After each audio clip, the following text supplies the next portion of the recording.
Oi, pessoal, que alegria gigantesca ter você aqui com a gente no nosso primeiro episódio do nosso podcast, que tem por tema Mentes que Transformam. E hoje nós vamos abordar um assunto muito interessante que está na espinha dorsal de todo o processo de ensino e aprendizagem. A gente vai mergulhar num assunto que atravessa toda a sala de aula, todo o caderno rabiscado, toda a lição de casa e toda cabeça curiosa. As relações profundas e complexas entre a psicologia e a educação, um tema fundamental que, se bem compreendido, transforma como a gente enxerga o aluno e o ato de educar. Hoje, no nosso podcast, com essa introdução que nós trouxemos aqui para vocês, a gente convidou alguns estudantes da licenciatura em matemática lá da UFOPA, que são os discentes Ana Luísa, Rafaela Paloma e Henrique. E a gente vai dar prosseguimento aqui nesse assunto. E já chego com uma provocação direta e calorosa para você que está aí ouvindo, seja você professor, aluno, pai, mãe ou simplesmente um curioso sobre o saber. Alguma vez você realmente parou para perceber que cada pessoa aprende de um jeito totalmente único, totalmente diferente totalmente singular? Eu não estou falando só de preferência, mas de um mecanismo cognitivo diferente. Pense nisso, tipo, aquele colega que entende tudo só de ouvir uma vez a explicação do professor, o famoso aluno auditivo, enquanto outra pessoa já aprende de outra forma, que precisa escrever e reescrever 1000 vezes, montar mapas mentais e fazer resumos para o conteúdo realmente fixar. E se você for um educador, qual a dificuldade em gerenciar essa diversidade na mesma turma? Essa diferença no modo de receber, processar e reter a informação é o ponto de partida para a nossa discussão. É exatamente isso. A diversidade de estilos de aprendizagem é quase infinita. Tem gente que aprende respirando conteúdo quase intuitivo, sabe? O material entra, se integra e ele processa de forma orgânica e rápida. Outros, por outro lado, são extremamente sinestésicos ou visuais. Preciso desenhar, montar modelos, desmontar a ideia, testar na prática e vivenciar o conceito, para que eles possam entender. E o mais interessante é que tem quem só pega o conteúdo de verdade ao explicar para outra pessoa, o chamado efeito protetor da aprendizagem. E é claro que tem a turma do silêncio absoluto e um bom café que precisam de ambiente perfeito para o foco total. Entender essa paleta de cores de aprendizado é o primeiro grande presente que a psicologia oferece à educação. E é justamente por causa de toda essa complexidade e diversidade de que o Henrique e a Ana Luísa falaram, que a psicologia não é só uma área correlata. Ela é uma parceira enorme, fundamental e indispensável da educação. Ela não apenas reconhece as diferenças, mas nos dá ferramentas para entendê-las e acolhê-las. E ela ajuda a gente a entender essas diferenças que fazem a sala de aula ser esse ambiente tão diverso e, consequentemente, tão vibrante, rico e vivo. O trabalho do psicólogo educacional é desvendar o que está por trás de uma dificuldade e de uma alta performance e de uma desmotivação ou de comportamento. É o que vamos entender melhor agora. Diante do que foi supracitado pelas minhas colegas e por mim, iremos agora discutir um pouco sobre o que é a psicologia da educação, ok? Então, agora que entendemos a importância das diferenças, vamos aterrar o conceito, mas, para começar do começo, para quem nunca ouviu falar ou tem uma ideia vaga, o que é exatamente a psicologia da educação, em termos técnicos e práticos? É uma disciplina que tem um nome pomposo, mas uma aplicação muito concreta no dia a dia. Isso mesmo, Henrique. E você aí que está nos ouvindo? Você já escutou ou já ouviu falar sobre a psicologia da educação? Bom, gente, é uma área da psicologia que tem um foco muito específico. Ela estuda como o ser humano aprende, como ele se desenvolve, não só cognitivamente, mas emocionalmente, socialmente, e como ela se relaciona com o conhecimento. Tudo isso dentro do ambiente escolar ou educacional, sejam eles sala de aula, creches, outros ambientes que são relacionados à educação. Pense nela como uma ferramenta, ou melhor, como uma lente de aumento especial, e como se fosse uma lente que ajuda o professor e o educador a enxergar as camadas mais invisíveis que influenciam e moldam o processo de aprendizagem. O histórico do aluno, o ambiente familiar, as barreiras emocionais, os gatilhos de motivação, não basta saber o que ensinar. É preciso entender como a mente do aluno está pronta para receber. É preciso entender o aluno, é preciso observar o aluno para que você possa entendê-lo. E ela não para por aí. A psicologia da educação é multifacetada. Ela olha com atenção para o comportamento dos alunos em sala de aula, investiga a origem das emoções deles, por que estão ansiosos, por que estão desmotivados, e ela investiga as dificuldades específicas de aprendizagem e a forma como eles se relacionam com os colegas e principalmente como os professores lidam com isso e a própria instituição também lidam com esses comportamentos. E vai além.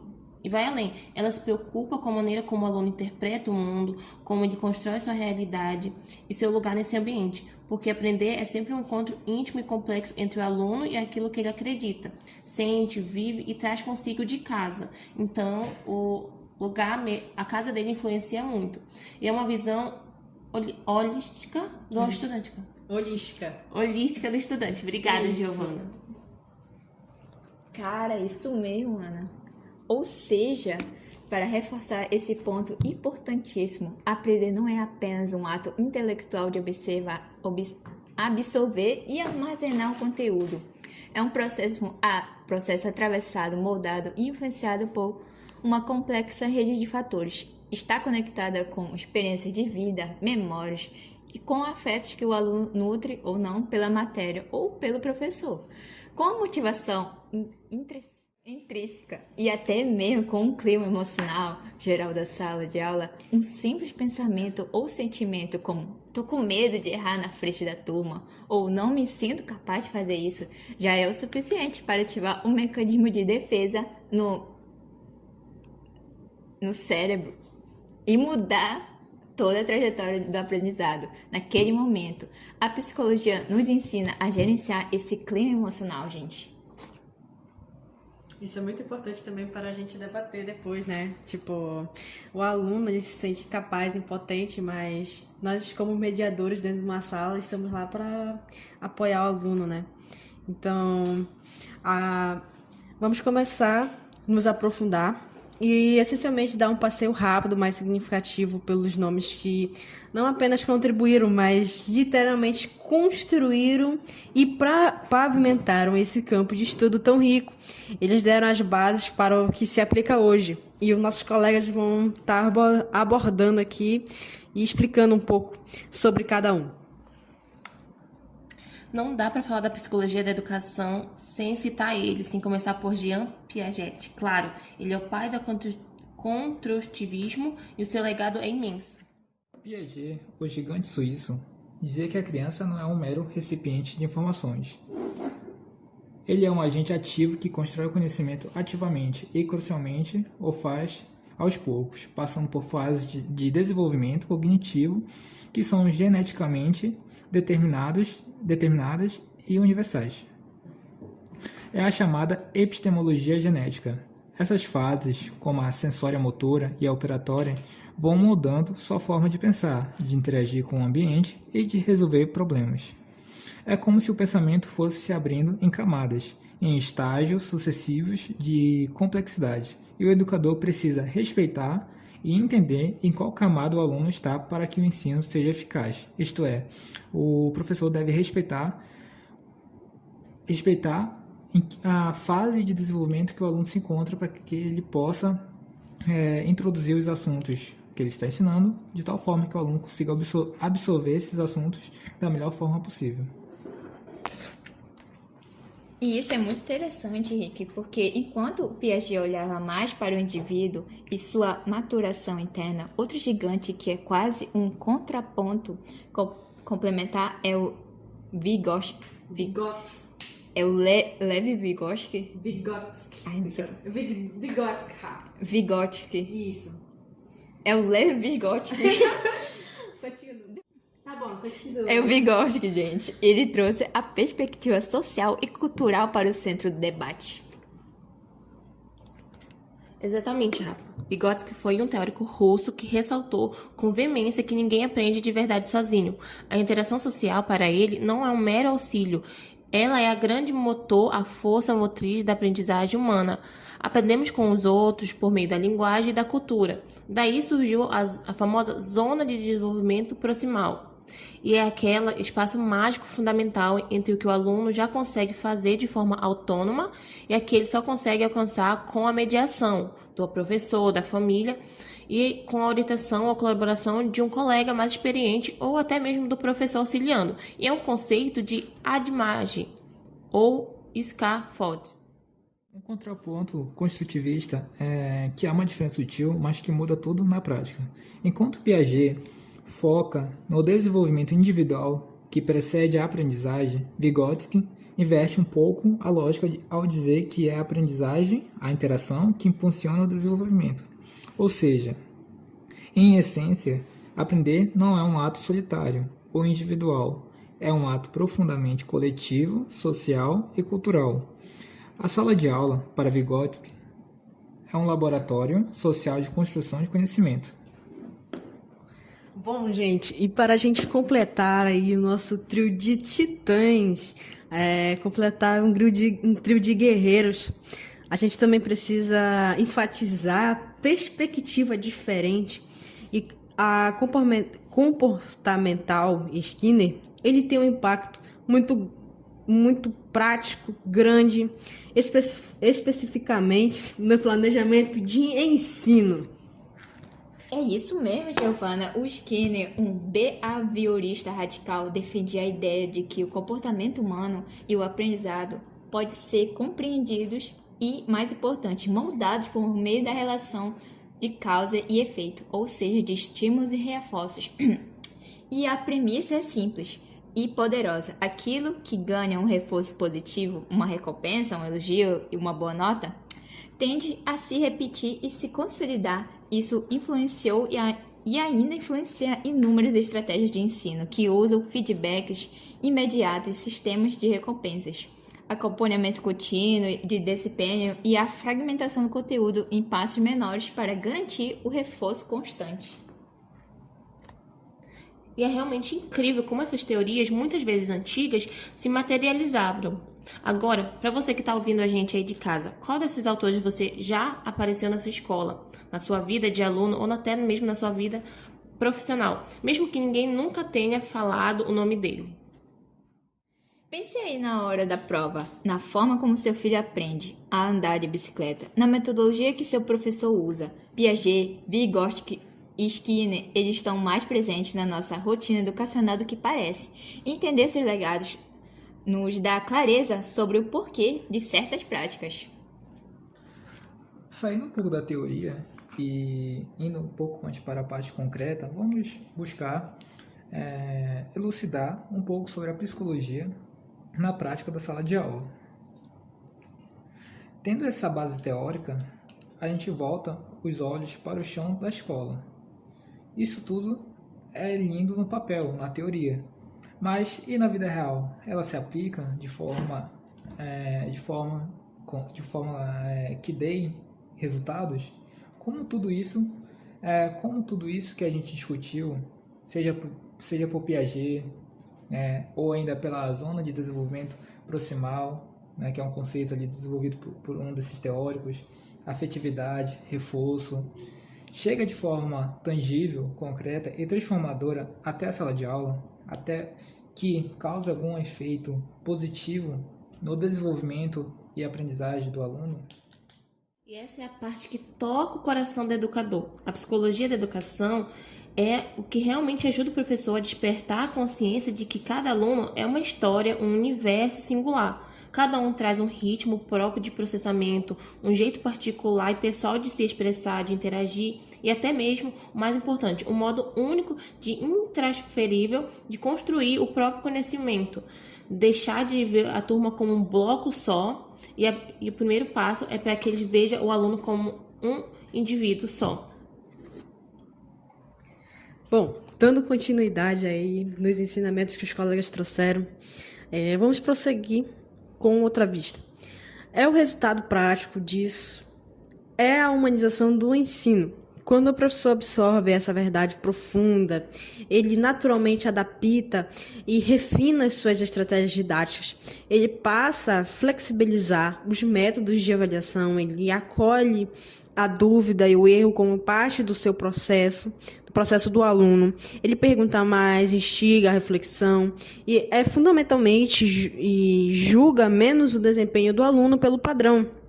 Ele começa a planejar, ensinar, pensando em pessoas com singularidade, não apenas com estatísticas ou padrões pré-definidos.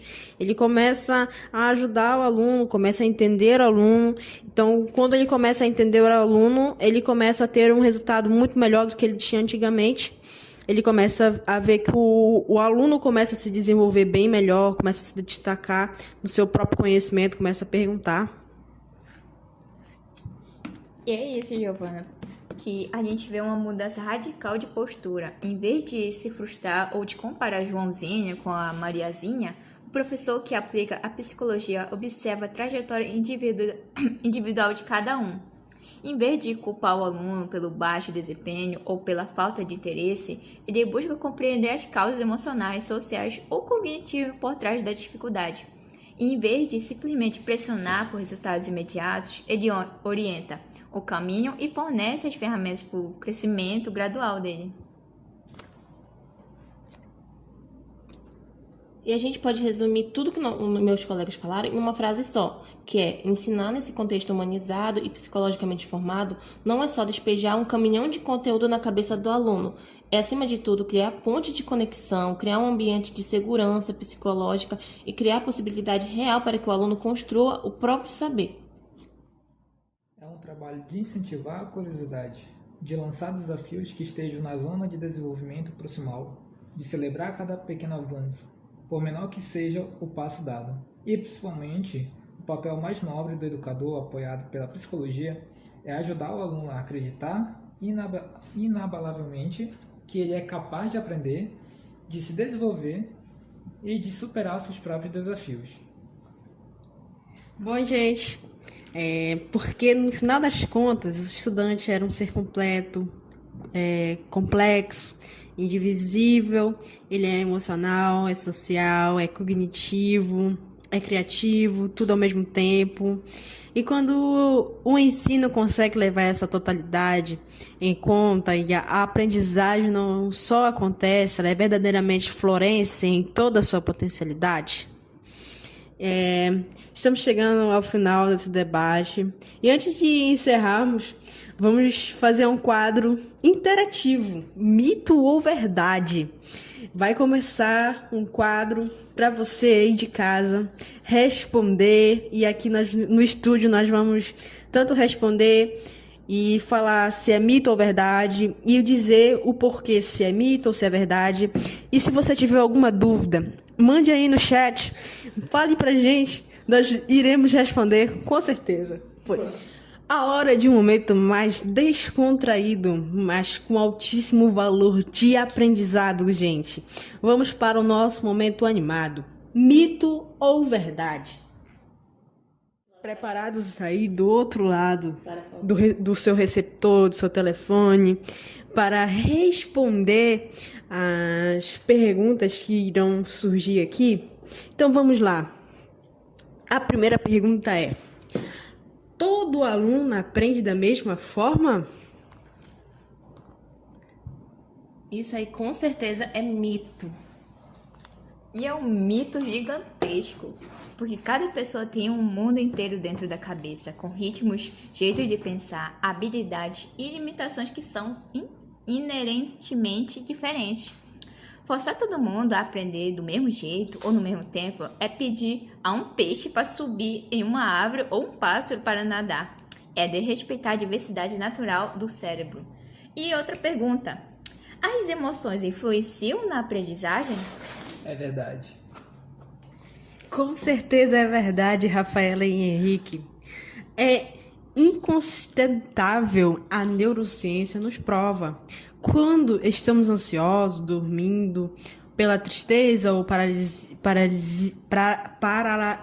paralisados pelo medo de errar, nosso sistema límbico entra em modo de defesa e o cérebro cognitivo trava, bloqueando a entrada de novas informações. Mas quando estamos confiantes, nos sentimos amparados e tranquilos, o aprendizado flui com liberdade, emoção e cognição dançam juntas e são inseparáveis. Bom, agora eu vou fazer uma pergunta para vocês e em seguida a minha colega Rafaela irá responder se é verdade ou mentira, né? Verdade ou mito, e essa pergunta também vai ser justificada pela minha colega Ana. Errar faz parte do processo de aprender? Como já dizia o ditado, né? Errando que se aprende. Então, essa frase é verdade. Muito verdadeira.